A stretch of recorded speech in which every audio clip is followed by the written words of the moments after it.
Hello everyone, नमस्ते। हामी चाहिँ अहिले यो बेदकोट नगरपालिका कञ्चनपुरको बेदकोट तालमा छौँ। हामी यताबाट घुम्ने कि यस्तो घुमौँ सर, घुम्नै आएको हो, जता जता घुमे नि भयो। र तपाईँहरूले हेर्न सक्नुहुन्छ यो ताल चाहिँ बाटो होला यहाँ। यति मजा, यति सुन्दर, यति आनन्द शीतल छ। ऊ चाहिँ माछालाई चारो हाल्दै हुनुहुन्छ। यो चाहिँ मन्दिर।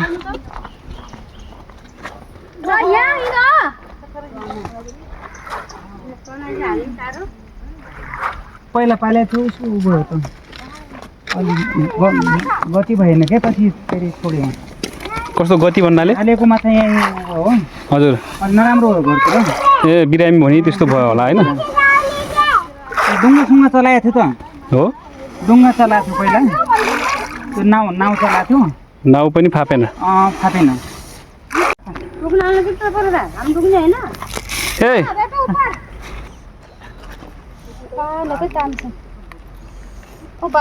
यो चाहिँ मुहान छ कि यसको कतै निकास कहाँबाट हुन्छ भनेर यतिसम्म चाहिँ सजिलोस् अलिअलि घेरबार संरक्षण गोही पनि छ भन्ने सुनियो। त्यसरी चाहिँ बनाउँदै रहेछन् यहाँ चाहिँ। यो ढुङ्गा चाहिँ हाम्रो यो चाहिँ ढुङ्गै होइन सर? यो टाइलभन्दा पनि काठमाडौँतिर लगाएको जस्तो मन्दिरहरूमा ढुङ्गा हो, स्पेसल ढुङ्गा खानीबाट ल्याएको ढुङ्गा। अब यहाँ मुख्य मन्दिर चाहिँ यता छ। यसमा यता पनि एउटा मन्दिर रहेछ।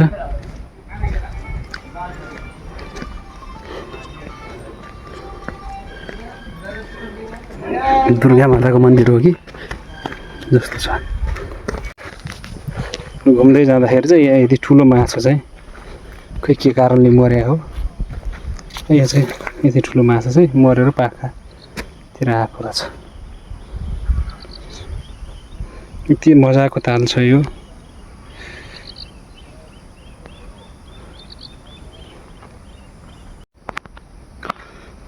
अब यो चाहिँ रुखहरू ढलेर यतिको भयो भने पनि अलिकति राम्रो देखिने फोटो भिडियो बनाउन चाहिँ सुन्दर भन्ने चाहिँ रहेछ।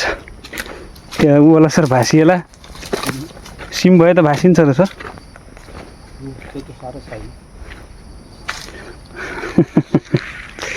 ल ए हाम्रो सर त पुरै रुखा चढ्ने कुरा भयो।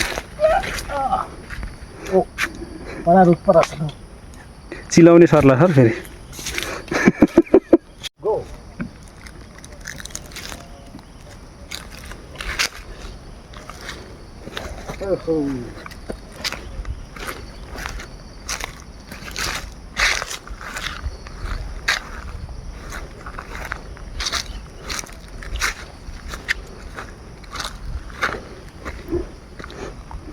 यति गरेपछि यो भिडियो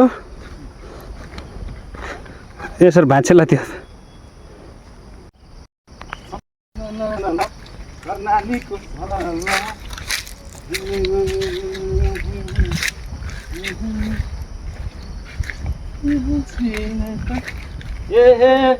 हेलो त मजा छ यो। हेर्नुहोस् त्यहाँ उता ताल छ र तालदेखि यताको यो जङ्गल चाहिँ आनन्द शीतल हरियो हेर्दै मन चिलाउने समय आयो भने के हुन्छ सर? हातमा पनि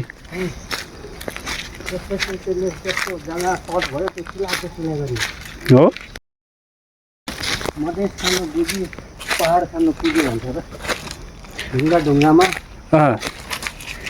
यसो रातो अक्षता टिका अघि लगाइदियो भने देउता भन्छ। फुल पाती चढाइदियो भने देउराली भइयो। देउराली बर्खाको यो रातो फुल बगेर हुन्छ नि। मुहान भयो। होइन यो माथिबाट ल्याउँदा यो जम्मै भाटे छ क्या। हेर्नु त यो जम्मै माटोले भाटेको छ नि त। यो माथिबाट भल आउँछ होला, भलबाडीले ल्याउँदा चाहिँ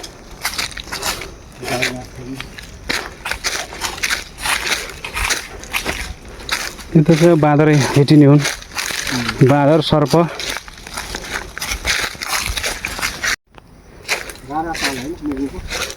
मुगुको राजस्थान त एक दिन लाग्छ अरे हो घुम्नलाई कति 10-12 किलोमिटर छ यो चाहिँ ल पानी छ सकिन्छ ए हामी यहाँ